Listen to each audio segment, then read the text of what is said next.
কবি শামসুর রহমান একটি কবিতা লিখেছিলেন যার শিরোনাম ছিল উদ্ভট উটের পিঠে চলছে স্বদেশ। দেশের বর্তমান পরিস্থিতিতে এই উদ্ধৃতিটি আবারও চয়ন করা যায়। বিশেষ করে দেশের আইন শৃঙ্খলা পরিস্থিতি এতটাই নাজুক অবস্থায় গিয়ে ঠেকেছে যে এখন কিন্তু মানুষ সামাজিক যোগাযোগ মাধ্যমে ঢুকতেও ভয় পাচ্ছে।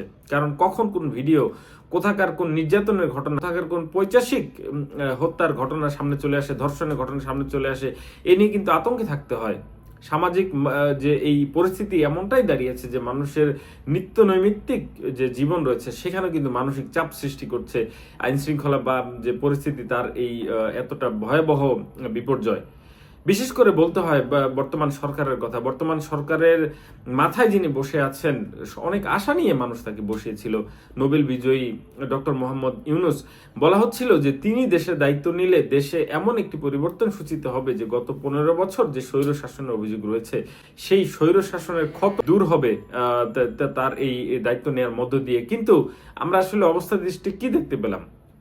আমরা দেখতে পাচ্ছি যে ডক্টর মোহাম্মদ ইউনূসের দিন যতই গড়াচ্ছে, তিনি যতটা ক্ষমতাতে যত লম্বা হচ্ছেন, তার সময়টা যত লম্বা হচ্ছে, ঠিক ততই আইন শৃঙ্খলা পরিস্থিতি অবনতির দিকে যাচ্ছে। কেউ তো তাকে মানছে না। রাজনৈতিক দলগুলো তার নাম নিয়ে তাকে সমালোচনা করতে শুরু করেছে বেশ আগে থেকেই। এখন দেশের পরিস্থিতি এমনটা দাঁড়িয়েছে যে কেউ ভরসা রাখতে পারছে না বর্তমান সরকারের প্রতি। মানুষ কিন্তু নিরাপদ নয়, মানুষ রাস্তায় বেরোবে নিরাপদ নয়, মানুষ হাট বাজারে যাবে নিরাপদ নয়। এখন আপনারা বলবেন যে মানুষ কি সরকারকে প্রত্যেকটা মানুষের নিরাপত্তা দিবে? অবশ্যই দিতে হবে, কারণ বাংলাদেশের প্রত্যেকটি নাগরিকের দায়িত্ব নিয়েই তো তিনি প্রধান উপদেষ্টা হয়েছেন। আমি বিশেষ করে যদি বলি, বর্তমান সরকারের যিনি স্বরাষ্ট্র উপদেষ্টা রয়েছেন অত্যন্ত ভদ্র মানুষ, অত্যন্ত বিনয়ী মানুষ, অত্যন্ত বলা যায় সাদাসিধে মানুষ। তার যে ভিডিওগুলো সামাজিক যোগাযোগ মাধ্যমে আমরা দেখি, গণমাধ্যমে আমরা দেখি, তা থেকে বোঝা যায় যে উনি আসলে এই রকম একটি পদের জন্য আসলে যেই ধরনের মানুষ দরকার হয়, যে ধরনের কঠোর ব্যক্তির দরকার হয়, যে ধরনের বোল্ডনেস থাকতে হয়, যে ধরনের তার যে ভাবমূর্তি, তার চলাফেরা, তার কথাবার্তায় যে ধরনের হুঙ্কার থাকতে হয়, এটি কিন্তু তার মধ্যে নেই। তিনি এমন একটি মন্ত্রণালয়ের দায়িত্বে রয়েছেন, সাবেক সেনা কর্মকর্তা জাহাঙ্গীর আলম চৌধুরী। সেই মন্ত্রণালয়টির কার্যক্রমের সফলতা ব্যর্থতার উপর কিন্তু বর্তমান সরকারের সুনাম নির্ভর করছে। দেখুন, মানুষ আসলে কি চায়, মানুষ একটি সরকারের কাছ থেকে কি চায়, এটি কিন্তু এই সরকার বুঝতে ব্যর্থ হচ্ছে। এটি ঠিক যে এই সরকারের অতীতে কোনো সরকার পরিচালনা করার অভিজ্ঞতা নেই, কিন্তু তারা তো অন্তত দেশের নাগরিক ছিলেন, তারা দেশের জ্যেষ্ঠ নাগরিক, তারা বিভিন্ন ক্ষেত্রে তাদের স্ব কর্মক্ষেত্রে তারা কিন্তু প্রতিষ্ঠিত। তাহলে তারা আসলে কি বোঝেন না? ডক্টর মোহাম্মদ ইউনূস, তিনি গ্রামীণ ব্যাংকের প্রধান ছিলেন, গ্রামীণ ব্যাংকের প্রতিষ্ঠাতা।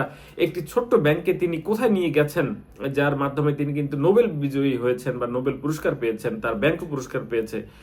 সেই একটা সাধারণ, যদি আমি গ্রামীণ ব্যাংকের কথাই ধরি, গ্রামীণ ব্যাংকের প্রতি বা গ্রামীণ ব্যাংকের শৃঙ্খলা নিশ্চিত করার জন্য উনি কি করতে হয়, ওনার প্রশাসনিক যে দক্ষতা রয়েছে, প্রশাসক হিসেবে তার যে কঠোরতা রয়েছে সেটি গুরুত্বপূর্ণ। সেখানে কিন্তু অবশ্যই একজন প্রশাসক কিন্তু সেখানকার সমস্ত কিছু নিয়ন্ত্রণ করেন। অর্থাৎ একটি দেশের ক্ষেত্রে যদি আমরা তাকাই যে দেশের যে শৃঙ্খলা রক্ষার দায়িত্ব আসলে কার, দেশের শৃঙ্খলা রক্ষার প্রধান দায়িত্ব কিন্তু এই স্বরাষ্ট্র মন্ত্রণালয়ের। সেই মন্ত্রণালয়ের একজন উপদেষ্টা, যিনি কিনা আমরা তার ভিডিওগুলো যেগুলো সামাজিক যোগাযোগ মাধ্যমে দেখি, যিনি পুলিশ কর্মকর্তা, পুলিশের সদস্যরা, সাধারণ সদস্যদের সঙ্গে কথা বলছেন খুবই পারিবারিক আবহতে। তিনি জিজ্ঞেস করছেন কয়টা ছেলে মেয়ে, বিয়ে করেছে কিনা, কত টাকা জমায়, কি খাচ্ছে না খাচ্ছে।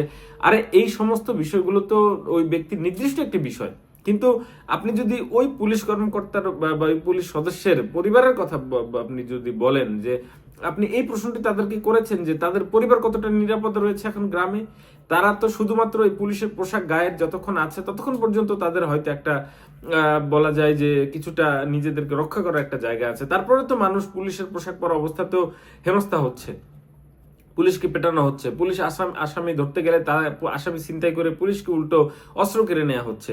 বর্তমান এই সরকার দায়িত্ব নেওয়ার পর স্বরাষ্ট্র মন্ত্রণালয়ের প্রথমে যিনি উপদেষ্টা ছিলেন, সাবেক নির্বাচন কমিশনার সাখাওয়াত, তাকে সরিয়ে দেওয়া হলো কারণ তিনি একটি মন্তব্য করেছিলেন। অর্থাৎ তার দায়িত্ব নিয়ে যখন প্রশ্ন উঠলো তখন কিন্তু দ্রুতই তাকে সরিয়ে দেওয়া হলো কয়েকদিনের মাথায়। তাহলে এই যে জাহাঙ্গীর আলম সাহেব, উনি যে এখন রয়েছেন, তার যে এত ব্যর্থতা, আমি বলতে চাচ্ছি না যে উনি ব্যক্তি হিসেবে ব্যর্থ, উনি ব্যক্তি হিসেবে বেশ সফল, উনি হয়তো তার পারিবারিক জীবনে সফল, বন্ধু মহলে সফল, কিন্তু স্বরাষ্ট্র মন্ত্রণালয়ের মতো একটা গুরুত্বপূর্ণ মন্ত্রণালয়ের উপদেষ্টা হিসেবে তিনি কতটা সফল? বর্তমান সরকারের যত সুনাম আছে, যত অর্জন আছে, সব তো এখন নির্ভর করছে এই মন্ত্রণালয়ের প্রতি। মানুষ আসলে কি চায়? মানুষ নিরাপত্তা চায়। মানুষ রাস্তায় বেরোবে, অর্থ নিয়ে বেরোবে, মানুষ যেন নিরাপদে ঘরে ফিরতে পারে, মানুষ কর্মের জন্য বেরোবে, মানুষ যেন নিরাপদে ঘরে ফিরতে পারে, মানুষ তার ব্যবসা বাণিজ্য যেন ঠিকভাবে করতে পারে, মানুষ যেন তার যে যে বিনোদন রয়েছে, যে ঘোরাফেরা এই থেকে শুরু করে পারিবারিক যে বিনোদনগুলো রয়েছে, এগুলোতে যেন মানুষ নিরাপত্তা ফিল করতে পারে, মানুষ যেন রাস্তায় বেরোলে অনিরাপদ হয়ে না পড়ে। কিন্তু এই সরকার দায়িত্ব নেওয়ার পর থেকে আমরা কি দেখছি আসলে? বিগত আওয়ামী লীগ সরকারের পতনের পর আমরা যেটি দেখেছি যে শেখ হাসিনা পালিয়ে যাওয়ার পর দেশের পরিস্থিতি এমনটাই নাজুক অবস্থায় দাঁড়িয়েছিল যে কয়েকদিন সরকার ছিল না, ডাকাতি হয়েছে, ডাকাতি ঠেকাতে গিয়ে পাড়া মহল্লায় মানুষ নিজেরা রাত জেগে পাহারা দিয়েছে। তারপর যখন ডক্টর মোহাম্মদ ইউনূসের সরকার ক্ষমতা নিল, তখন মানুষের একটা আশা ছিল যে এখন হয়তো তারা ঘরে ফিরে যেতে পারবেন, নিশ্চিন্তে ঘুমাতে পারবেন। কিন্তু কি হচ্ছে? মোহাম্মদপুরের কথাই ধরি এক উদাহরণ হিসেবে, ঢাকার মোহাম্মদপুরের এই যে কিশোর গ্যাং, এটিকেই কিন্তু সরকার নির্মূল করতে পারছে না। আরে আপনাদের মানে এত জনপ্রিয়তা, মানে আপনারা কি চাচ্ছেন আসলে? কোন দায় নিতে চাচ্ছেন না, কোন চাপ নিতে চাচ্ছেন না, কোন নির্বাচিত সরকার আপনারা নন। এই কারণে আপনারা কি মনে করছেন যে আপনাদের জনগণের মধ্যে জনপ্রিয় হওয়ার জন্য কোনো প্রয়োজন নেই, যে কারণে সময়টা পার করে একটা মানে নির্বাচন দিয়ে কোনোভাবে কি আপনারা প্রস্থান করতে চাচ্ছেন? এটি কেন? আপনারা কেন কাকে ভয় পাচ্ছেন? আপনারা কি কাউকে ভয় পাচ্ছেন? কোনো দলকে ভয় পাচ্ছেন? কোনো গোষ্ঠীকে ভয় পাচ্ছেন? আপনারা কি মনে করতেছেন যে বিএনপির, আমি মানে বিএনপির কথাটি বলি, যে বিএনপির বিরুদ্ধে মানুষ বলতেছে বিএনপি চাঁদাবাজি করতেছে, বিএনপির যে অঙ্গ সহযোগী সংগঠন নেতাকর্মী রয়েছে তারা বিভিন্ন বিশৃঙ্খলায় জড়াচ্ছে। মানলাম এই সমস্ত অভিযোগ যদি সত্য হয়, তাহলে সরকার কি করছে? নিরাপত্তা কর্মীরা যারা আইন শৃঙ্খলা নিরাপত্তার দায়িত্বে রয়েছেন তারা কি করছেন? তারা কেন তাদেরকে ঠেকাতে পারছেন না? বিএনপি কি বলেছে যে তাদের নেতাকর্মীদেরকে ধরা যাবে না? বিএনপি কি একবার বলেছে যে যারা বিএনপি করে, যারা বিএনপি অঙ্গ সহযোগী সংগঠনের সাথে জড়িত, তাদের আইনের আওতায় আনা যাবে না? বরঞ্চ বিএনপির এখন যিনি ভারপ্রাপ্ত চেয়ারম্যান রয়েছেন লন্ডনে বসে, উনি কিন্তু বলছেন যে বিএনপি তো সরকার চালাচ্ছে না। তাহলে সরকার কেন ব্যর্থ হচ্ছে? দেখুন, সর্বশেষ যেটি মিটফোর্ড হসপিটালের সামনে যে হত্যাকাণ্ডটি হয়ে গেল, এই হত্যাকাণ্ড কিন্তু টেকটাপ থেকে তেঁতুলিয়া, রূপসা থেকে পাথুরিয়া সারা দেশে মানুষের মধ্যে এক ধরনের জাগরণ সৃষ্টি করেছে। মানুষ কিন্তু একদিকে যেমন এই হত্যাকাণ্ডের বিচার দাবি করছে, অন্যদিকে কিন্তু সরকার দিকে আঙ্গুল তুলছে। হ্যাঁ, একটা মানে অভিযোগের তীর বিএনপির দিকেও রয়েছে, কিন্তু আমি বিএনপির প্রসঙ্গ বাদ দিলাম। বিএনপি কি আইন শৃঙ্খলা বাহিনীর কোন দায়িত্বে রয়েছে? তাহলে আপনারা কেন মানুষের নিরাপত্তা দিতে পারছেন না? আমরা দেখতে পাচ্ছি অহরহ ভিডিও সামাজিক যোগাযোগ মাধ্যমে ছড়িয়ে পড়ছে, আপনারা দেখেন না এগুলো?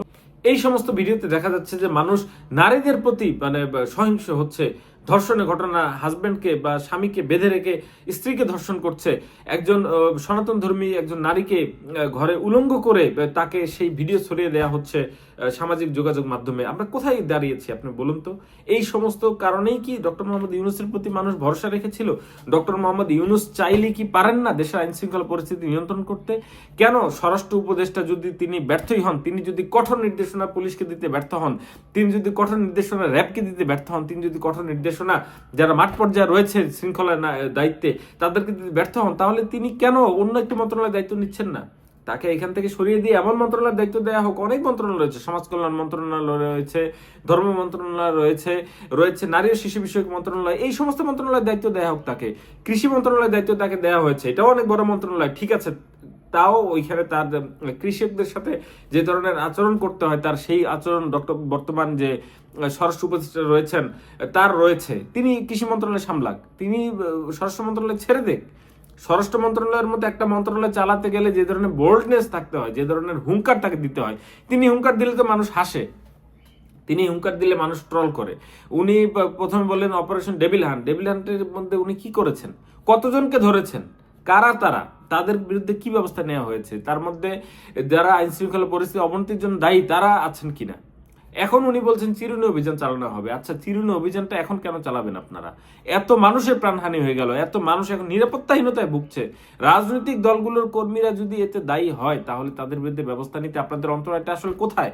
আপনারা কি কোনো রাজনৈতিক দলের কাছে দাসখত দিয়েছেন? কোন রাজনৈতিক দলকে বলেছেন যে তাদের কেউ ধরা যাবে না?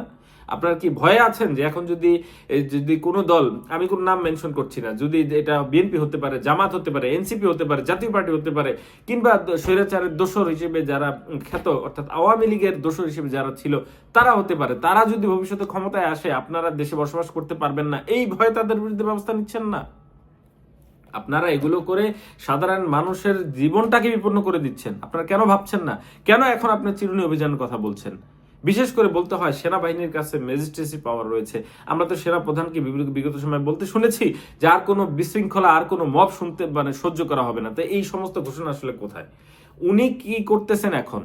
উনি যে বলেছিলেন যে কোন ধরনের বিশৃঙ্খলা সহ্য করা হবে না, কোন ধরনের মব সহ্য করা হবে না, তাহলে এখন যে বিশৃঙ্খলাগুলো হচ্ছে, এখন যে মব আমি বলবো না, আমি মব বলতে চাই না, মব বলে একটা বড় অপরাধকে গৌণ একটি অপরাধকে, মুখ্য একটি অপরাধকে গৌণ শাস্তি দেওয়া হয়, এটি আমি বলতে চাই না। আমি বলতে চাই যে বিশৃঙ্খলা হচ্ছে, আইন শৃঙ্খলার পরিস্থিতির যে এত বিপর্যয়, এত অবনতি, এখন সেনাবাহিনীর ভূমিকাটা আসলে কোথায়? উনি কি চাচ্ছেন না? উনি কি এই সরকারকে বিতর্কিত করতে চাচ্ছেন, নাকি এই সরকার ইচ্ছে করে ব্যর্থ হতে চাচ্ছে? এই প্রশ্নটা আসে কিনা আপনারা বলুন।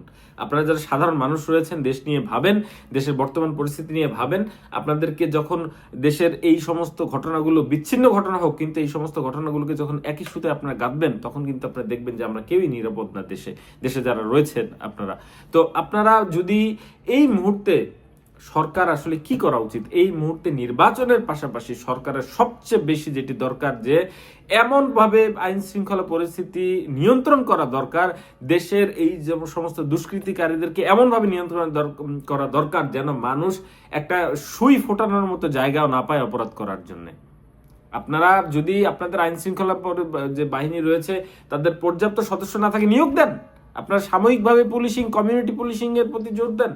আপনারা এমনভাবে পুলিশিং করুন যেন প্রত্যেকটা ঘর থেকে একজন করে সদস্য কমিউনিটি পুলিশিং এর মধ্যে অন্তর্ভুক্ত হতে পারে। করুন না এইভাবে। প্রত্যেকটা পরিবারের দায়িত্ব যখন একজন করে নেবেন, এবং যারা কিনা সরকারের আওতায় চলে আসবেন, তখন এই সমস্ত অপরাধীদেরকে সহজে ফাইন্ড আউট করা আপনাদের জন্য সহজ হবে, তাদেরকে শাস্তির আওতায় আনা সহজ হবে। দেশটাকে এমন একটা নাজুক পরিস্থিতিতে ঠেলে দিয়ে আপনারা যদি পৃথিবীর সর্বশ্রেষ্ঠ নির্বাচনও করেন, মানুষ কিন্তু আপনাদেরকে ক্ষমা করবে না। কারণ এই নির্বাচন আবার যখন ঘনিয়ে আসবে, যখন তফসিল হবে, তখন কিন্তু এই সংঘাত আরো বাড়বে। আগে থেকে যদি আপনারা নিরাপত্তার চাদরকে আরো বেশি বিস্তৃত করতে না পারেন, নিরাপত্তার জালকে আরো বেশি বিস্তৃত করতে না পারেন, নির্বাচন যখন করবেন তখন কিন্তু আপনার লেজে গরু অবস্থা হয়ে যাবে। এমনকি এটা বোঝাই যাচ্ছে, মানুষ বলতে শুরু করেছে, ডক্টর মোহাম্মদ ইউনূস বর্তমান পরিস্থিতি সামাল দিতে যতটা ব্যর্থ হচ্ছেন, বা তার উপদেষ্টারা, বিশেষ করে আমি বলবো এই স্বরাষ্ট্র উপদেষ্টার কথা, যে জাহাঙ্গীর আলম চৌধুরী, উনি যতটা ব্যর্থ হচ্ছেন, এই সমস্ত ব্যর্থতার দায় কিন্তু বর্তমান সরকারকে এমন একটা বিপরীত স্রোতের মধ্যে নিয়ে ফেলবে, এমন প্রতিকূল অবস্থার মধ্যে ফেলবে, এমন গর্তে ফেলবে যে সেখান থেকে তাদের উঠে আসা কিন্তু অনেক কঠিন হবে। এমনকি জাতির ইতিহাসে তারা কিন্তু সবসময় বিবেচিত হবেন ব্যর্থতার, এমনকি বলা যায় যে দায়িত্বহীনতা, নির্লজ্জতার উদাহরণ হিসেবে। এখনো সময় আছে, এগুলোর বিষয়ে ব্যবস্থা নিন। সাধারণ মানুষের ভাষা বোঝার চেষ্টা করুন। সাধারণ মানুষ রাজনীতি চায় না, সাধারণ মানুষ চায় তারা যেন নিরাপদে জীবনযাপন করতে পারে, তাদের যে কর্মজীবন রয়েছে, ব্যবসায়ী জীবন রয়েছে, সেটিকে যেন পরিচালনা করতে পারে। এখন এ পর্যন্তই। সবাই ভালো থাকুন, সুস্থ থাকুন।